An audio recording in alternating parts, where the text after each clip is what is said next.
mobile operation in the Southern Hemisphere, and later the first 3G in Africa. And we found that digitalization has had and continues to have a very positive impact on the lives of people of Mauritius. We have evolved from analog to GSM, then to 3G, 4G, and we also had WiMAX technologies in between, and implemented also a data center. So the company moved from being a mobile company only to a full ICT company with fixed services and enterprise services, so that the customer can benefit from the whole range of services that ICT could provide. And we also had a backbone of fiber optics and an extensive network of digital microwaves. During all the evolution, we strategized the move from a multi-supplier. Now, we are a small company in a small island. We don't have the power of purchase like the big companies. But in order to be able to make different suppliers compete, the advantage we have is a small island with beautiful beaches. All the suppliers want to be able to sell here and have a customer. So to be able to keep getting better prices, we kept the multi-supply system for quite some time. But then we had to move to a single supplier for reasons of cost, because it was costing us too much for training, different type of equipment, spare parts, maintenance agreements, and OPEX. So we had to have a clear strategy moving from multi-vendor or supplier to a single supplier.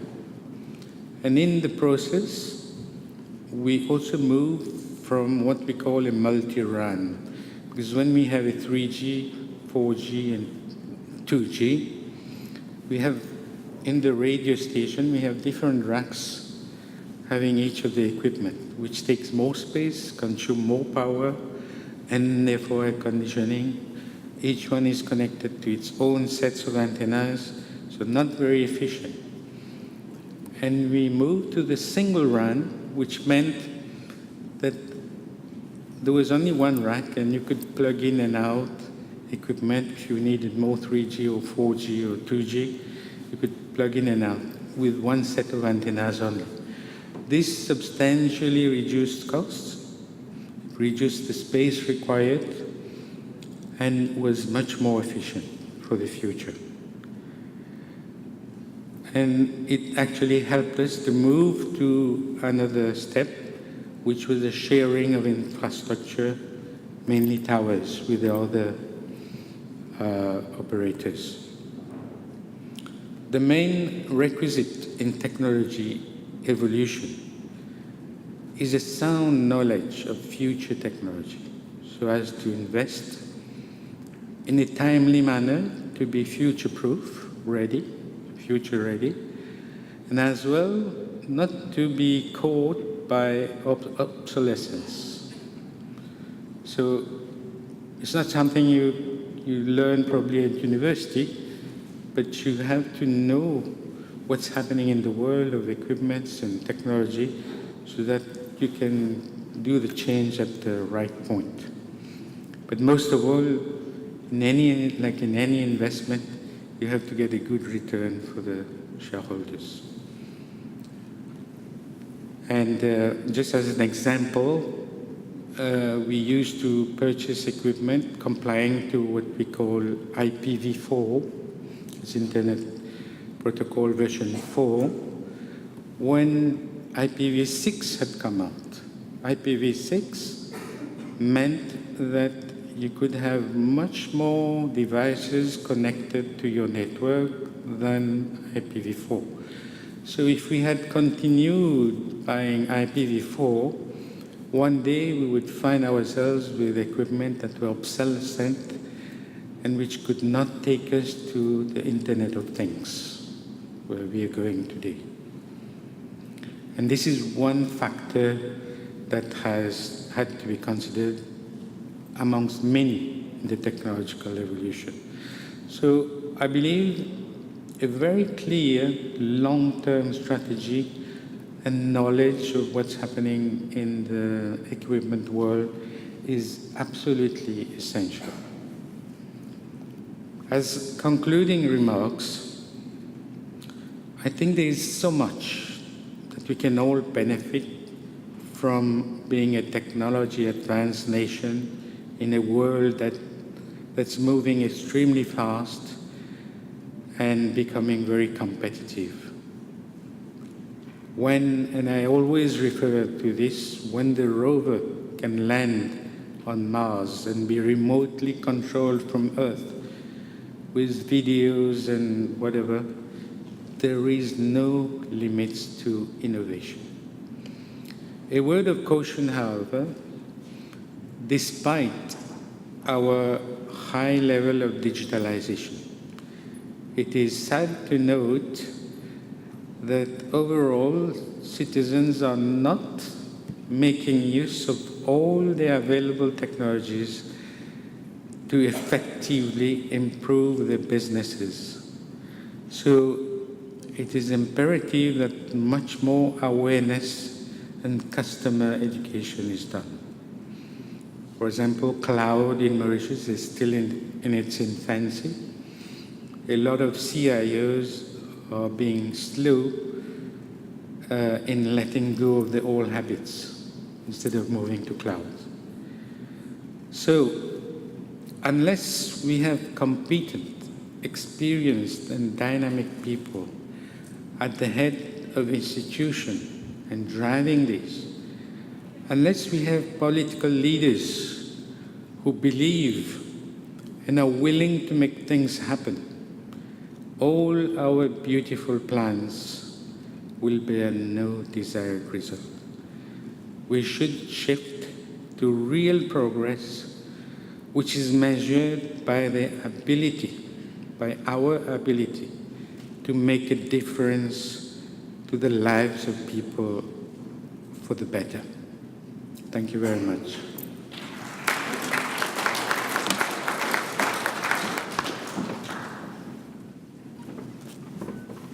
Thank you, Mr. Roy, for such deep insights and for, just bringing up all these facts that, we are talking about being highly, up on the indexes in terms of ICT indexes, and yet so much yet to be done.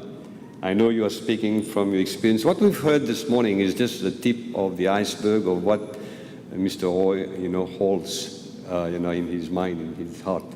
And he told me at the beginning of this session that he would rather just share with you, following your questions, what you would like to hear from a man of such experience. So that's why we've kept the intervention a little bit short, allowing you more time to interact with him and to pose questions.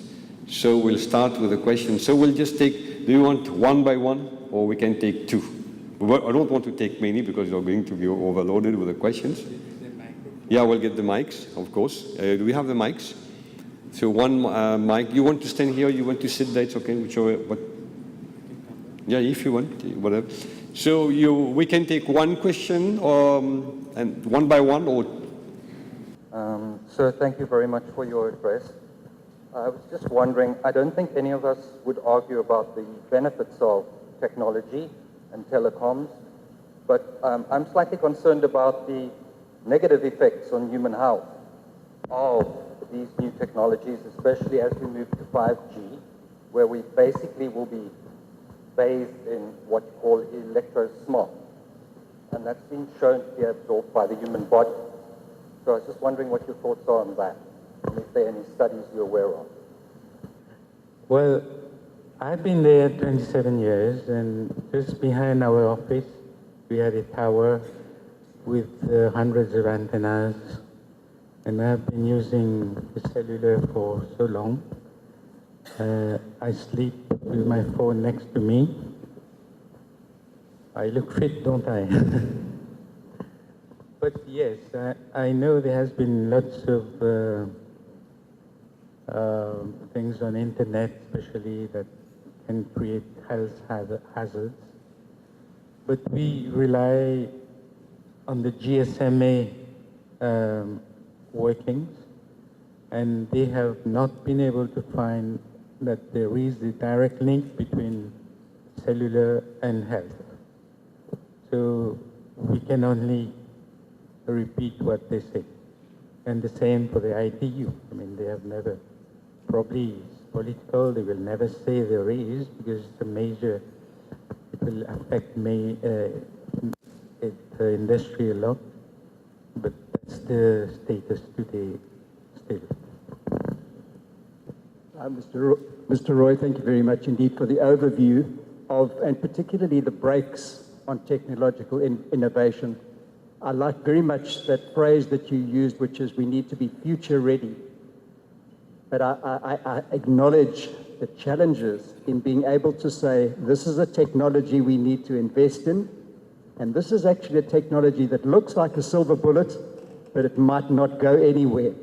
How do you, in your experience, how do you make that distinction between one that is going to perhaps not go very far and one that is really the future? Thank you. So we do make mistakes, not always that we go the right way. We have made mistakes in the past, and we have invested in equipment which went obsolete, sooner than expected, like the WiMAX, and other, billing systems go obsolete very fast. So we do make these mistakes, and it's very costly.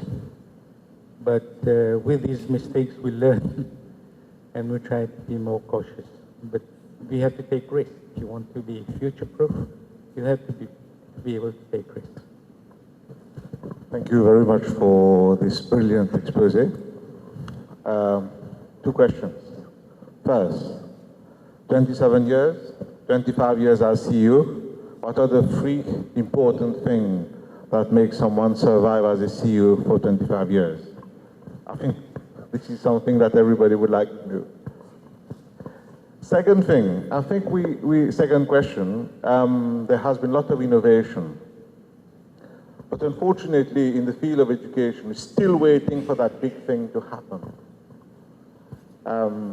As we have been discussing, there are still millions of people still not having education. I've seen, as I said yesterday, augmented reality in the mobile phone, but not in the classroom. So, as you said, we need to be aware of what are the things, what are the technologies that will be there tomorrow. So, what do you think we should do in the field of education to harness that power of technology? First question, looking back, I don't know whether it's good to stay so long in one company. In the mobile industry, I'm probably the only one who's been so long as CEO. So maybe my name should be in the Guinness Book of Records or something. Generally, lots of companies now do not keep CEOs for so long. There's good things and bad things to that. One is, as you stay too long, maybe you become, good thing with me is I'm passionate of technology. I had all the latest gadgets all the time, and I like to look at new technologies, always getting suppliers to come and present, and learning constantly. So I kept myself abreast of many people, which was good for the company, because then I knew when to decide to go for 3G, whether it was commercially or technologically, and when to move for 4G. By the way, we had an informal competition between Vodacom in South Africa and Mauritius as to who. We heard that they were going to launch 3G, and we accelerated. And then somebody called me and said, next week they are launching. So we organized the launch in the weekend, and we beat them in one day. And the CEO was not very happy. I didn't want to say that joke earlier because I know there's lots of South Africans here. So I believe because in technology, you don't have many people who understand, because I've got an engineering background, and being a CEO, I have to also understand commercial and financial. So I had this unique experience, which is not always easy to get. Otherwise, if you get a finance guy, he will try and approve or mostly disapprove things which, according to him, does not have a return, right? Whereas sometimes you have to forego that and think more strategic, even if you don't have a return in the next 5 years. But if you don't have it, you will be lagging behind if you start installing it in 5 years, right? So there was lots of these things that have to be done. Maybe that's why they kept me so long.